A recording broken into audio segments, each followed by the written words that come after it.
Très chers membres de la communauté congolaise de Champagne-Kani, bonjour. Comme je vous ai promis hier que aujourd'hui nous devions passer, comme le titre le montre, nous devions passer pour montrer ou informer, nous former de comment chacun peut payer le 220 $, le frais exigé pour la green card. Une fois que nous arrivons ici, il est tenu de payer la green card. Et un autre point que nous allons rapidement parler, ça sera la mise à jour par rapport à cette épidémie de coronavirus. Quelles sont les dispositions que les autorités locales ont prises? Quelle est l'évolution? Donc, ce sont les deux points que nous allons parler ou partager aujourd'hui. Je vais commencer par le premier, plutôt, je commence par l'ordre inversé, je commence par le deuxième point de coronavirus. Bon, aujourd'hui, en ces jours, il y a 330 nouveaux cas à Illinois, qu'on venait à peine même, donc le nombre vient de s'ajouter. Le gouverneur JB, en ce moment même, est en direct, en train de faire le point de presse, donc il y a maintenant 330 cas. Donc ça, c'est le nouveau cas qu'on vient à peine, là, le nombre qui vient de s'ajouter aujourd'hui, 330 nouveaux cas. Et avant que le gouverneur JB ne parle, il y a la maire Lori, la maire de Chicago, qui a parlé, et puis la responsable de services publics de santé qui a aussi parlé. La maire de Chicago a dit qu'ils sont en train, parce que maintenant c'est débordé, ils sont en train de faire des projections, que d'ici lundi, si les nombres montent toujours, parce qu'ils sont maintenant dans l'impossibilité de retenir les gens, les hôpitaux deviennent moins spacieux, donc il n'y a plus d'espace pour mettre les gens. Alors, ils se sont dit que si d'ici lundi, la situation ne change pas, chose qui sera peut-être faite, donc ils vont recourir à des hôtels. Ils ont besoin au moins de 28 000 lits et que les hôtels vont disposer pour garder le malade. Et ça, c'est la possibilité qui est mise, plutôt, c'est ce qu'ils ont comme possibilité actuelle. Et c'est ça ce qui va se décider, donc ça sera recourir à des hôtels parce que pour le moment, il n'y a plus la capacité, les hôpitaux n'ont plus cette capacité de contenir tout le malade. Et maintenant, pour renforcer cette décision, le gouverneur et le maire de Chicago ont décidé que si quelqu'un enfreint les mesures de ne pas sortir de la maison, ils peuvent, comme le maire l'a dit, le maire a dit si les gens continuent à enfreindre cette décision, c'est vrai que l'économie va souffrir, mais elle va pousser très haut la mesure jusqu'à aller, même les activités essentielles, on peut les arrêter. Donc, si les gens n'observent toujours pas ce qui est demandé à faire, ça c'est au niveau de Chicago. Et maintenant, ici chez nous, au niveau de Champagne, la décision a été prise à partir d'aujourd'hui. Tout celui qui ne va pas se conformer à cette disposition de rester à la maison, ou celui qui ne se conformera pas à la disposition de limiter les sorties à des places essentielles, alors on va l'arrêter ou on va lui donner des amendes. Donc, on est en train vraiment de renforcer des mesures pour que les gens puissent rester à la maison, bien qu'il y a comme contradiction entre le président Trump et le gouverneur JB. Parce que le président Trump a dit que d'ici la Pâques, il pourrait ouvrir le trafic international, ça veut dire les aéroports, tout ça. Les pays peuvent être encore ouverts pour les étrangers, mais les boulots aussi peuvent rentrer parce qu'il y a l'économie qui en pâtit, mais en respectant toujours la distance requise, ça veut dire la distance, nous devons respecter la distance. Mais le gouverneur, lui, a dit que même si cette mesure est prise, mais pour eux, ce qui est important, ce n'est pas suivre ça, c'est de protéger la vie, ce sont des vies qui coûtent. Donc, ce qui est important, ce n'est pas ouvrir, ce qui est important, c'est de protéger des vies. C'est pourquoi il a dit, tout celui qui ne va pas respecter cette mesure, il y aura des amendes maintenant qui vont s'en suivre. Exemple, il y a la firme là qu'on appelle Mattress vers Anthony Drive, ici à Champagne. Ceux qui connaissent Anthony Drive, vers Goodwill de Champagne. Il y a une société de matelas là qui s'appelle Mattress Firm. On vient à peine aujourd'hui de leur donner l'ordre, une notification qu'on appelle Cease and Resist, quelque chose comme ça. Cease and Resist. Donc, c'est la cour qui leur a donné ça parce que les gens, eux, n'ont pas fermé, ils ne se sont pas conformés à l'ordre du gouverneur. Ils ont continué à fonctionner. Or, eux ne sont pas considérés comme une activité essentielle. Donc, ce sont les activités essentielles qui étaient censées rester opérées, mais eux n'ont pas suivi cet ordre. Alors, ils ont été, aujourd'hui, on les a donné cet ordre-là. Bon, peut-être que leur business aussi, on peut fermer parce qu'ils n'ont pas respecté l'ordre donné. Et c'est pourquoi la santé publique du district d'Urbana demande à tout Congolais, demande à tout résident de Champagne-Urbana, si vous voyez une activité qui n'est pas classée essentielle, ça veut dire qui n'est pas dans les stores, qui n'est pas des laundries, ainsi de suite, j'avais déjà énuméré ce qui s'appelle essentiel dans mes précédentes vidéos. Donc, si vous voyez une activité qui n'est pas essentielle et qui continue à fonctionner, vous pouvez appeler à ces numéros ici, 217 239 78 77. 217 239 78 77. Si vous voyez les gens qui ouvrent une activité et qu'ils n'étaient pas censés ouvrir, en tout cas, appelez parce que vous pouvez, il y a concentration de ces personnes et ils sont en train de freiner la loi. Donc, si vous n'avez pas un téléphone pour appeler la santé publique, vous pouvez écrire à coronavirus, comme ça se prononce, coronavirus, arrobase cuphd.org et .gov, .gov comme gouvernement. Donc, écrivez, envoyez votre email à cette adresse ou bien appelez si vous vous trouvez en présence de quelqu'un qui ne suit pas les instructions données par les gouverneurs. Et comme vous le savez, avant-hier, il y avait eu un cas de mort en Chine. Quelqu'un qui est mort dans les bus, parce que pour le moment, les Chinois n'ont pas tellement le problème de coronavirus. C'est un autre type de virus qui s'appelle maintenant hantavirus, qui a fait succomber quelqu'un dans les bus de la Chine, qui est aussi plus mortel que le coronavirus. Mais maintenant, le bien avec ça, ce n'est pas que ça se transmet comme le coronavirus. Celui-là, ça vient des rats. Donc, soit vous êtes en contact direct avec le rat, ou bien vous mangez les rats. Bon, je sais que nous ne mangeons pas les rats, mais bien sûr, nous ne sommes pas en contact avec les rats. Donc, de ce côté-là, on ne s'en fait tellement pas parce que c'est une nouvelle épidémie qui commence, un nouveau virus qui commence aussi, qui s'appelle hantavirus, qui a tué déjà quelqu'un dans un bus en Chine avant-hier. Donc, ce sont là les quelques updates que je voulais donner concernant le coronavirus. Entrons dans notre sujet.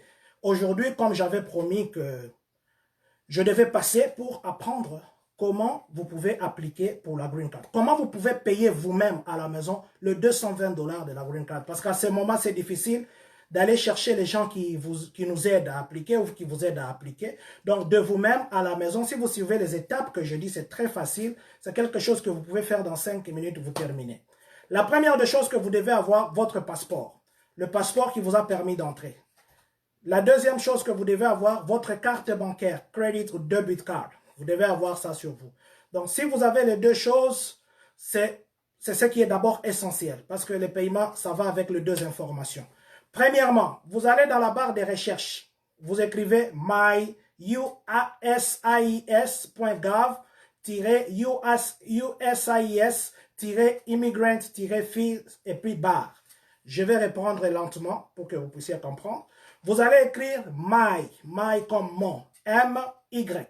Au-dessus, vous écrivez M-Y et puis vous mettez point U-S-C-I-S. U-S-C-I-S. .gov. .gov, ça veut dire G-O-V. Et puis vous mettez la tirée du milieu. Tirée du milieu U-S-C-I-S. Tiré du milieu encore, immigrant. Immigrant, ça veut dire immigrant. I-M-M-I-G-R-A-N-T. Immigrant.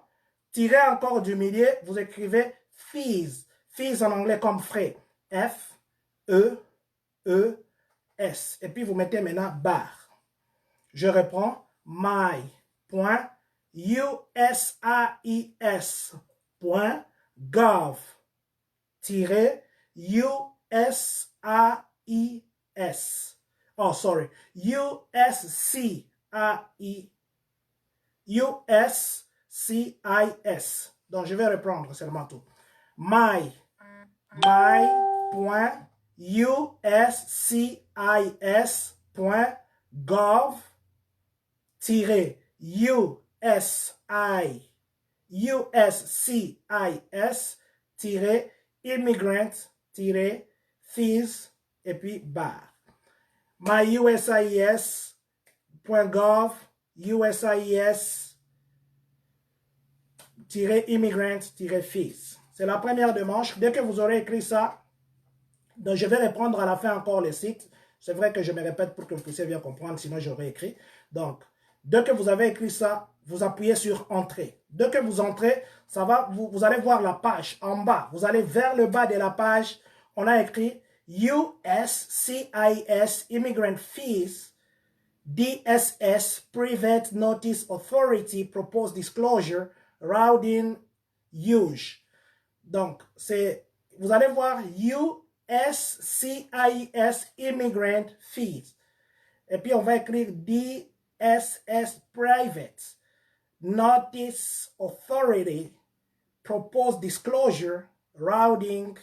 Et puis, ça va continuer. Vous allez voir cette phrase qui commence par USCIS.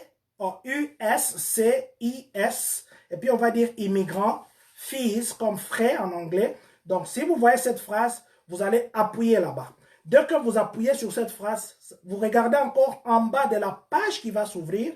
En bas, vous allez voir que ça va écrire continue. Continue comme continuer en français. Ça écrit continue. Appuyez sur continue.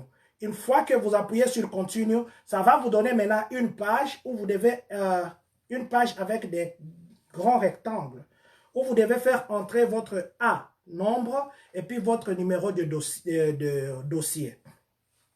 Dès que vous êtes là, ça vous donnera une case où on a écrit Registration Number. Et puis en bas, ça va vous écrire Case ID Number. Registration Number, c'est ce numéro-là que vous appelez A-Number. C'est dans votre passeport. Dans votre passeport, si vous regardez, même sur votre, là où il y a le visa, il y a un numéro qui commence toujours par 6. Ça commence toujours par 6. Et puis, n'écrivez pas 6 comme ça. Vous allez ajouter des 0 avant.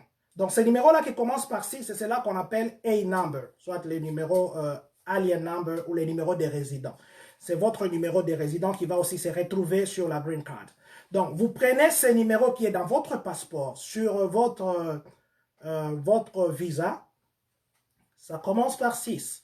Vous allez là où on a écrit la case des A-Number ou bien on a écrit Registration Number. Là, on a écrit Registration Number. Vous écrivez, vous allez voir, ça, on a écrit A et puis 2 points. Après les 2 points, vous commencez d'abord par 0 et puis vous mettez les nombres qui sont là, les 6, ainsi de suite. Vous mettez tout ça.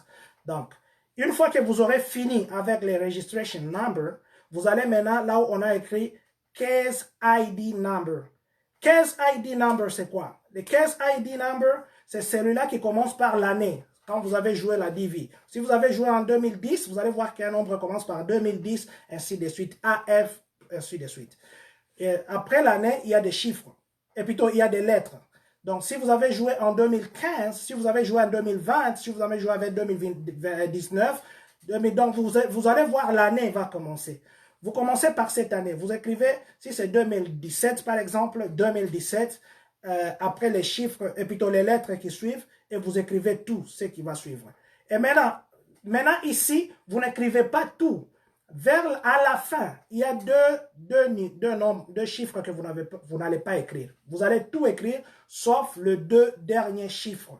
Les 2 derniers chiffres, n'écrivez pas. Parce que si vous écrivez les 2 derniers chiffres, ça va vous donner le message tel que ça ne reconnaît pas. Ou bien la case sera petite. Ce que vous faites, vous écrivez les 2000, si ce n'est pas moi, 2015, 2010, qui commencent le Case ID Number. Vous commencez par les 2009, l'année, et puis vous écrivez toutes les lettres qui vont, et plutôt il y a 2 lettres qui vont suivre, et puis il y a les autres nombres qui suivent.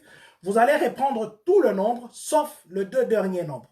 Les 2 derniers nombres, ne mettez pas, parce que c'est juste pour identifier. Si vous avez joué à 2, on va écrire 0, 1, et puis l'autre sera 0, 2, votre famille, si c'est 3, 0, 3, ainsi de suite. Donc là, c'est juste pour identifier, il y avait combien d'individus qui ont joué. Donc, vous n'avez ce n'est pas important de mettre les 2 derniers chiffres.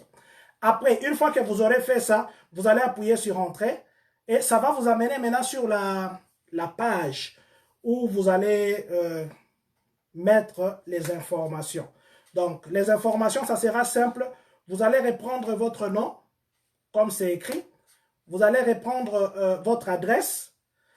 Ce qui est de l'adresse, si vous n'avez pas changé à Chicago, lorsque vous êtes venu, ou bien je ne sais pas, votre aéroport d'arrivée, si vous n'avez pas changé là-bas, donc la Green Card sera envoyée à l'adresse que vous aviez joué, la DV. Donc, dès que vous avez joué la DV Loterie, l'adresse sera... Attendez. L'adresse sera... Merci beaucoup, Papa Percy. Je viens de vous lire. Merci, que Dieu vous bénisse, Papa Percy. Que Dieu vous conserve. Je viens de lire votre message. Que Dieu vous bénisse. Donc, je disais que si vous n'avez pas changé votre adresse quand vous êtes arrivé à l'aéroport de votre atterrissage, vous verrez que votre Green Card, quand vous aurez payé, ça ira à la première adresse parce que quand nous jouons la DV, il y a une adresse que nous mettons. Ce qu'il faut faire, c'est quoi? Je conseille aux gens, vous allez partir en ligne.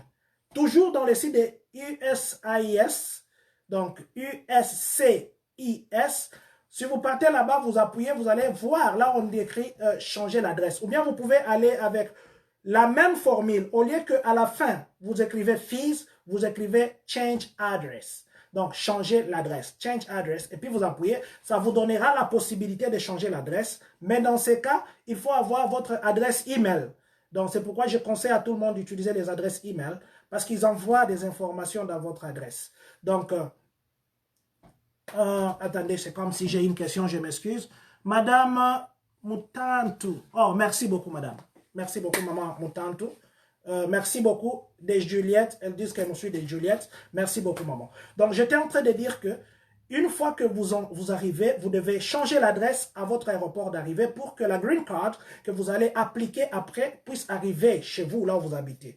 Mais il se fait que si vous n'avez pas eu le temps de changer, vous pouvez les appeler, les numéros, vous pouvez appeler, ou soit vous pouvez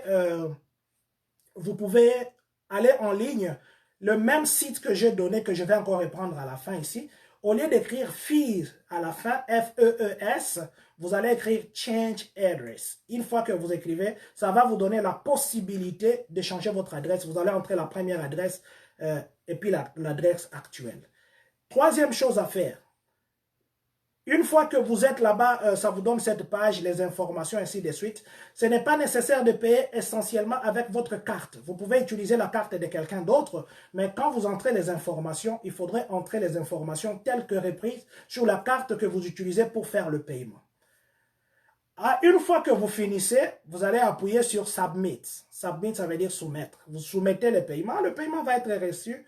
Et puis quand ils vont recevoir ça, ils vont vous envoyer la lettre, plutôt un email de confirmation où ils vont vous dire que nous avons reçu votre paiement avec le numéro de référence qui sera le numéro de référence et puis le numéro de paiement. Donc, que vous avez, le numéro de la facture, comme on dit. À part ça maintenant, si vous avez cette formulaire ou si vous avez appliqué, vous devez attendre 120 jours pour que votre Green Card arrive. Si dans les 120 jours, la Green Card n'arrive pas, 120 jours, ça fait, je crois, 4 mois. Si dans les 4 mois, la Green Card n'arrive pas, attendez, je suis en train de lire entre-temps. Ok. Si entre-temps, la Green Card, merci Papa Riddick, je crois même moi aussi j'ai essayé, ça a bloqué, mais je crois qu'il faudrait toujours essayer. C'est peut-être que c'est confiné, c'est peut-être qu'il y a des choses qui sont confinées, c'est pourquoi. Mais merci beaucoup Ndeko Isao, merci beaucoup, merci Ndeko Isao. Donc je disais que une fois que vous avez payé, il faut attendre 120 jours pour que la Green Card vous arrive. Si dans les 120 jours ça n'arrive pas, donc il faudrait appeler encore les services d'immigration pour demander où ils en sont avec votre Green Card. Donc c'était un peu ramassé à gauche, à droite, les informations sur comment il faut appliquer pour la Green Card. L'erreur que nos frères font est qu'ils ne changent pas l'adresse et que la Green Card vient, mais ça arrive par une autre adresse que vous avez appliquée lors de votre soumission de l'application sur le DV. Et ça fait que les gens commencent encore à aller à Indiana ou bien à Chicago pour faire les empreintes, tout ça. Ça, je crois, ça sera, on parlera encore un autre jour. Je ne veux pas vous prendre beaucoup de temps. Donc, en gros, ce qu'il faut retenir, donc, ce que vous voulez appliquer. Donc, je vais répéter les sites pour les gens qui n'ont pas bien suivi. Si vous voulez appliquer pour la Green Card, payer les 220 $, c'est 220 $. Parce qu'il y en a qui sont venus se plaindre chez moi. Chers compatriotes, je vous prie, si nous devons aider les gens et que vous voulez le faire payer, soyez honnête. Dites-leur que non, vous voyez le travail que je suis en train de faire pour vous. Merci Papa Hippo. Merci Papa Hippo Mbungu. Donc, il faudrait dire que le travail que je suis en train de faire pour vous, vous devez me payer autant. Vous me payez 100 $, vous me payez 200 $, vous me payez 50 $ ou 10 $. Parce que ce n'est pas bien, ça fait mal, parce qu'il y a de ces compatriotes qui, je ne sais pas moi, je n'utiliserai pas le terme mentir, mais qui donnent les mauvaises informations. Quelqu'un arrive chez vous, vous lui demandez, vous dites que non, pour payer la Green Card d'abord, il y a 100 $ ou bien 50 $ qu'on demande d'abord juste pour remplir, et puis vous lui faites payer un autre montant. Le montant pour la Green Card, c'est 220 $. Je vous ai dit comment vous pouvez appliquer. Vous-même à la maison, si vous suivez toutes les étapes ici, vous allez appliquer. Ce n'est pas la magie, c'est juste suivre les étapes. Si les Français vous compliquent, nous avons beaucoup de personnes ici, Congolais, qui parlent un bon anglais. Ils peuvent vous aider. Vos enfants à la maison, ils parlent un bon anglais. Ils peuvent vous aider. Donc, je disais que merci beaucoup, Papa Timothée Pukuta. Merci, Papa Timothée Pukuta. Donc, j'étais en train de dire que chez vous, à la maison, les gens, vous-même, vous pouvez les faire. Donc, que personne ne vienne vous mentir qu'il y a des frais qu'on paye pour la Green Card. Parce qu'il y en a qui se sont plaints. Ils se sont arrivés quelque part et puis la personne leur a demandé de lui donner 100 $, 100 $, soi-disant que ce sont les frais qu'on demande pour appliquer d'abord, juste pour appliquer, et après ça, il faut maintenant payer. Mais je prie vraiment que nous puissions avoir un cœur qui aide. Si vous ne voulez pas aider, dites à cette personne que je charge mon service, alors la personne sera préparée, parce que ça fait du mal qu'aujourd'hui, vous donnez à une personne une information, qui après 2-3 semaines, il vérifie que ce n'est pas bon. Et ce n'est pas ce que vous lui avez dit. Donc pour 100 $, pour 200 $, pour 50 $, votre personnalité, votre réputation risque d'aller en fumée. Donc je vous prie, s'il faut qu'on s'entraide, entraidons-nous. Mais si nous voulons que nous puissions charger nos services, soyons clairs, chargeons ça, que de donner aux gens de mauvaises informations. Je voulais terminer par rappeler les sites pour appliquer. Donc c'est my.uscis.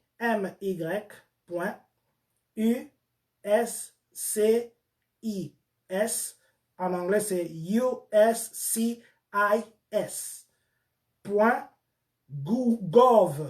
En anglais, c'est GAV. G-O-V. Vous mettez le tiret du milieu, pas le tiret d'en bas. Tiret du milieu, USCIS. Ou bien en français, USCIS. Vous mettez encore tiret du milieu, vous écrivez immigrant. Immigrant, ça c'est en anglais. En français, c'est immigrant. I-M-M-I-G-R-A-N-T. T comme tété. Et puis vous écrivez encore, tiré du milieu, FIS. FIS, c'est F-E-E-S. Et puis vous faites un bar comme ça. En tout cas, il me reste qu'à vous dire que Dieu vous bénisse. Observez les mesures du gouverneur. Ne partez pas jouer au basket. Ne partez pas jouer au foot. On va commencer à arrêter les gens maintenant qui ne suivent pas les ordres. Alors, nous ne voudrions pas que nous puissions chercher les avocats communautaires. Nous voulons que nous puissions toujours prier parce que nous sommes en bonne santé. Que Dieu bénisse la République démocratique du Congo. Que Dieu bénisse les Congolais de partout dans le monde. Et que surtout Dieu bénisse les Congolais des Champagne-Kani. Je vous remercie.